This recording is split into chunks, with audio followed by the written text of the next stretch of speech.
Halo Sobat PIK, selamat berjumpa kembali Sobat Pelita Iman Katolik bersama Komso Santo Ignatius Manado. Saat ini saya dengan Pastor Ardi. Selamat sore Pastor. Selamat sore. Iya. Tadi kita sudah mendengar penjelasan tentang atribut-atribut yang digunakan oleh para pastor.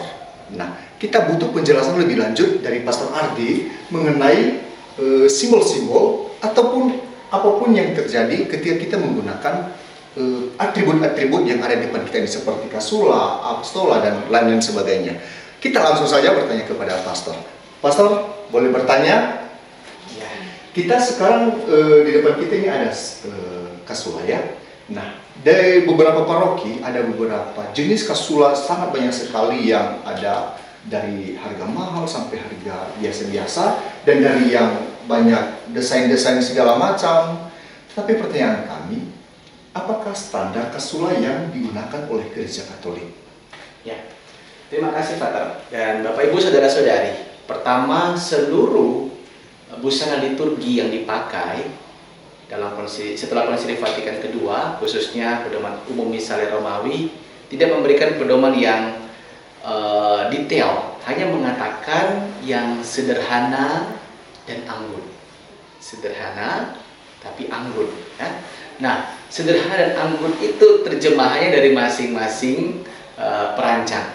Nah, kalau kita bandingkan dengan sebelum Konsili Vatikan kedua, yaitu gereja di masa Konsili Trente, Konsili Vatikan pertama, itu kasula-kasulanya itu sangat mewah, luar biasa. Bahkan ada kasula-kasula yang dengan benang emas. Tentu saja itu maksudnya mau memberikan yang terbaik untuk Tuhan. Nah, oleh gereja, khususnya setelah Konsili Vatikan kedua itu mau menekankan bahwa oke, kita memang untuk kemuliaan Tuhan, keagungan, keanggunan dalam busana liturgi, tapi jangan lupa juga kesederhanaan. Saya mencoba untuk mencari mengerti kenapa gereja juga selain berikan yang terbaik untuk Tuhan dalam keanggunan, ya, keagungan itu, tapi juga menekankan kesederhanaan, karena pasti ada umat-umat juga yang susah, yang penuh dengan pergumulan, tantangan finansial, yang akan sangat bertentangan dengan ajaran Kristen kita ketika kita secara menyolok begitu ya, memberikan kemewahan dalam busana-busana liturgi. Itu menurut saya mungkin bisa keliru, tapi sekali lagi gereja hanya memberikan pedoman umum bagi kita, busana-busana liturgi itu hendaklah anggun sekaligus sederhana, sederhana sekaligus anggun. Itu kalau untuk pedomannya untuk kita saat ini, begitu. Baik Pastor, terima kasih banyak, sangat jelas sekali untuk kami. Dan kami bertanya lagi Pastor, tadi dikatakan sederhana dan anggun. Dalam kesederhanaan itu tidak terlepas dengan simbol-simbol yang selalu muncul dalam kasula ini. Apakah fungsi dari simbol-simbol, misalnya salib, ada di sini hati kudus, ada yang biasanya juga gambar kerahiman, ada gambar Maria. Boleh Pastor jelaskan untuk kami itu? Ya, terima kasih. Jadi memang ada simbol-simbol ya, simbol-simbol yang ada di dalam atau dia digambarkan oleh kasula ini. Contohnya ini adalah simbol, kalau kita orang Katolik tahu ini pasti merujuk kepada hati kudus Yesus. Nah, jadi kasula-kasula dengan simbol-simbol tertentu itu merujuk kepada perayaan-perayaannya. Ada yang secara umum bisa dipakai untuk semua jenis tema misa. Contohnya ya salib. Ya salib ini kan cocok untuk semua tema misa begitu. Tapi ada yang khas-khas juga sesuai dengan tema perayaan. Contohnya ada yang gambar apa tadi? Kerahiman ilahi. Kalau ini hati kudus mungkin sesuai dengan tema perayaannya, hari raya hati kudus atau hari Jumat pertama ya, ini dibaktikan kepada hati kudus Yesus. Atau juga mungkin ya kongregasi seperti kami para MSC, maka kasula-kasula kami identik dengan hati kudus Yesus. Atau saya lihat dan saya ingat itu ada satu tarekat di Ambon namanya Tarekat Maria Mediatrix, para suster ya. Mereka Maria di kasula-kasulanya. Untuk apa namanya, tentu saja bukan dipakai oleh suster ya. Jadi para imam yang datang misa di tempatnya mereka itu simbol Maria sangat kuat di kasula-kasula yang mereka rancang. Jadi sekali lagi ini untuk pertama mungkin sesuai dengan liturginya, tema liturginya. Yang kedua adalah soal komunitas di mana kasula ini sering dipakai. Begitu. Kalau CMF apa? Kalau kita umum saja, apa yang digunakan oleh imam sesuai dengan waktu liturgi ya dipersilahkan. Oh, tidak ada ya? Simbol Maria ya? Oh, simbol Marianya. Simbol Maria. Iya, simbol Marianya ada, tapi ketika imam datang, apapun kasulah yang disediakan itu yang itu yang dipakai. Tidak harus simbol Marianya. Simbol Maria ya? Oke. Atau kalau mungkin saya lihat ini beberapa paroki biasanya kalau seandainya misa-misa di bulan Maria ini, ya, bulan Maria, bulan Mei, itu mereka sering pakai yang simbol Maria tadi. Simbol Maria tadi, begitu. Baik, Pastor, ini terima kasih banyak sudah menjelaskan tentang simbol dari kasulah tadi. Ya, dari ini stola. Kita juga melihat bahwa di stola ini ada satu simbol salib. Apakah fungsinya sama atau berbeda? Ya, tadi dalam video yang lain ya tadi. Ya. Tadi saya katakan ada doa-doa. Ada doa-doa. Ya. Nah, setelah doa kita pakai. Nah, tadi Bang Nipel, Amit ini contohnya. Amit. Iya. Ya, habis kita doa, kita cium bagian salibnya. Ada salib ya, di ada salib juga juga. bisa dilihat ya, agak kecil. Ini. Nah, biasanya dicium, kemudian dipakai, atau bahkan sebelum doa. Saya lihat ada beberapa praktik ya, memang berbeda-beda. Entah dicium dulu kemudian didoakan, atau setelah doa baru kemudian dicium lalu dipakai. Iya. Saya masih perlu banyak belajar lagi untuk soal. Kalau stola contohnya. Ini kalau saya lihat banyak pastor masih pakai kebiasaan itu. Sebelum memakai stola, mereka mencium salib yang ada di bagian simbol. Ya, simbol salib yang ada di stola. Ada di bagian atas ya. Ya. Baru kemudian kita memakai stola. Dan kalau kita pakai stola, sebenarnya sesuai dengan normanya, para imam tidak boleh langsung dengan pakaian hitam ini. Harus dengan apa yang tadi kita kenal dengan namanya superpli. Ya. Superpli. Tapi ya tidak ada teguran atau juga atau mungkin ada sebenarnya dimungkinkan oleh gereja, tapi saya tidak membaca dokumen itu. Mungkin nanti ada yang di kolom komentar. Itu kalau hanya menggunakan stola. Tapi lain lagi kalau menggunakan kasulah. Ya. Kalau stola ya sebenarnya kalau stola itu kan dalam perayaan Ekaristi ya. Tadi kan saya katakan habis menggunakan setelah cuci tangan, menggunakan amit, lalu alba, manipel, lalu kemudian stola. Nah, stola ini pun dalam kamus liturgi mengatakan stola imam itu berbentuk X ya. Mohon maaf ini saya tidak pakai alba, jadi saya tidak enak untuk pakai ini. Jadi itu maksudnya bentuk X. Silang ya, silang di dada ya. Ya, silang di dada begitu. Nah, kemudian kalau dia uskup maka dia ya ini sudah biasa lurus saja. Kalau diakon itu miring. Kalau diakon itu miring. Ini ada dalam antik yang sudah rusak. Itu biasanya miring. Ya, saya pakai dulu sebelum menjadi imam. Iya. Kanan ke kiri, bukan kiri ke kanan. Itu ada. Nah, kemudian yang saya lihat juga ini masih ada salibnya ya. Ada orang dipakai untuk cium untuk doa. Termasuk ketika diakon juga, ini bukan hanya untuk imam, diakon pun menggunakan ini. Lalu stola itu sebenarnya di dalam kasulah. Kenapa? Karena stola itu simbol kekuasaan. Kasulah simbol pelayanan.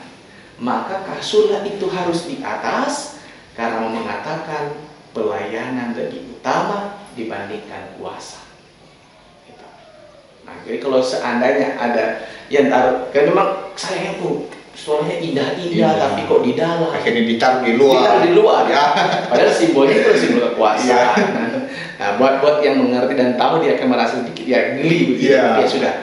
Kadang-kala ya ada beberapa pastor bahkan uskup juga suka taruh soal. Tapi saya lihat ini beberapa tahun saya di sini di Keuskupan Manado, penggunaan busana liturgi oleh para imam itu cukup baik. Tapi secara liturgis stola tetap di dalam ya Pastor ya. Secara liturgis stola tetap di dalam dan bagian luarnya adalah kasulah. Iya. Kalau ada yang menggunakan stola di luar ya itu sudah lain ceritanya. Untuk Ekaristi. Untuk Ekaristi tidak boleh hanya memakai stola. Iya. Ya, itu saya lihat ya mungkin saya belum sempat lihat di keuskupan ini, tapi tidak boleh kalau misa di mana kemudian hanya pakai stola tanpa pakai kasulah. Itu tidak bisa. Dia memang kalau saya untuk Ekaristi itu harus memakai, terutama kalau jadi selebran utama ya. Saya ketika si imam menjadi selebran utama, dia secara normatif harus menggunakan stola kemudian kasulah. Bahkan kalau dia bisa konselebran, dalam pedoman konselebrantes itu, para imam konselebran, kalau diadakan misa konselebran, maka harus menggunakan kasula. Harus menggunakan kasula.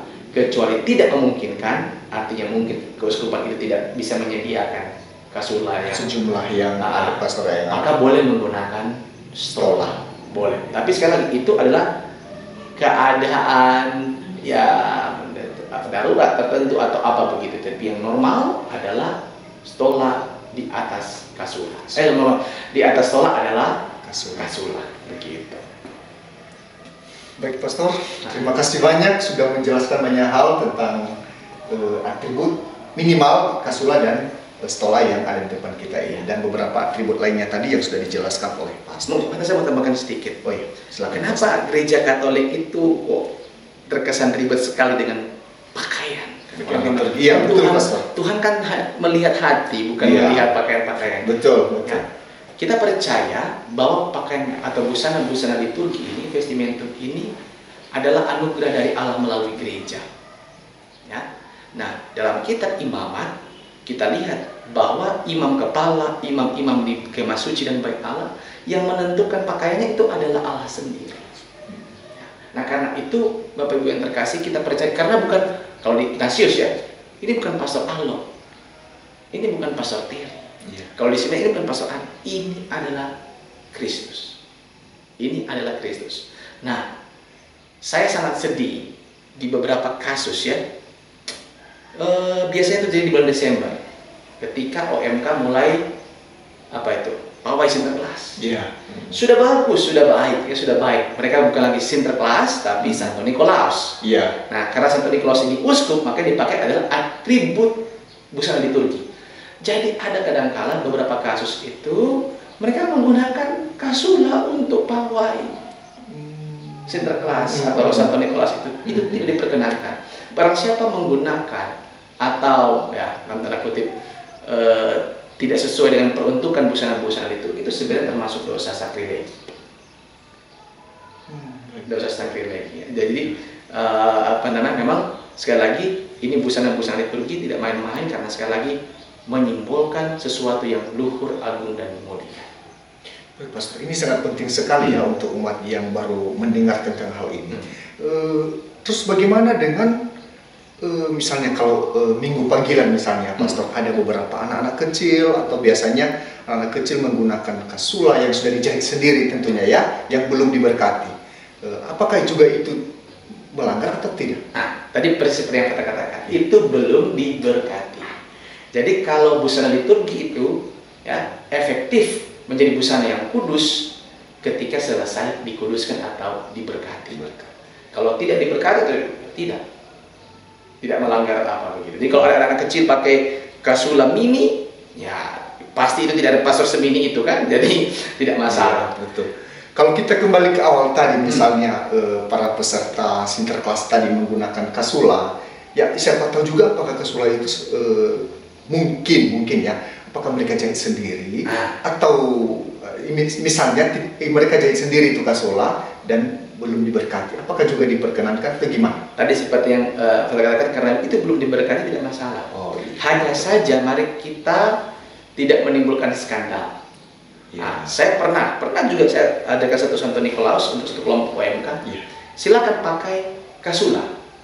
Kasula bukan kasula yang sudah diberkati, tapi tulis di belakang atribut pawai Sinterklas begitu, sehingga tidak menimbulkan perbantahan dan tompe kasula aja pakai for misa yang udah mulia tuh cowok sana nih tahu dia pamamo di mana aku pakainya. Karena ada suara-suara seperti itu kan. Iya, begitu. Oke. Baik Pastor, apakah masih ada Pastor yang perlu dijelaskan? Terima kasih banyak untuk kesempatan boleh mewarta bersama PIK dan Sobat Komsos Santo Ignatius Manado.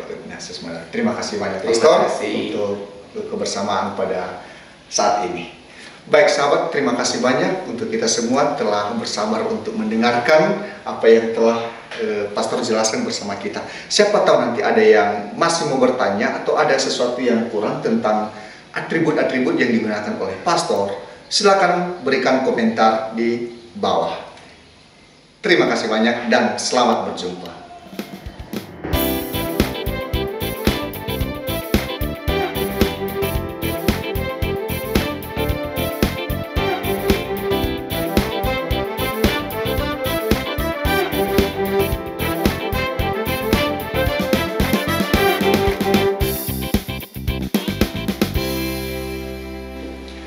Halo sahabat Komsos, lanjut saja. Sobat Tik. Isi. Bisa boleh. Sobat Tik. Bisa boleh di sini.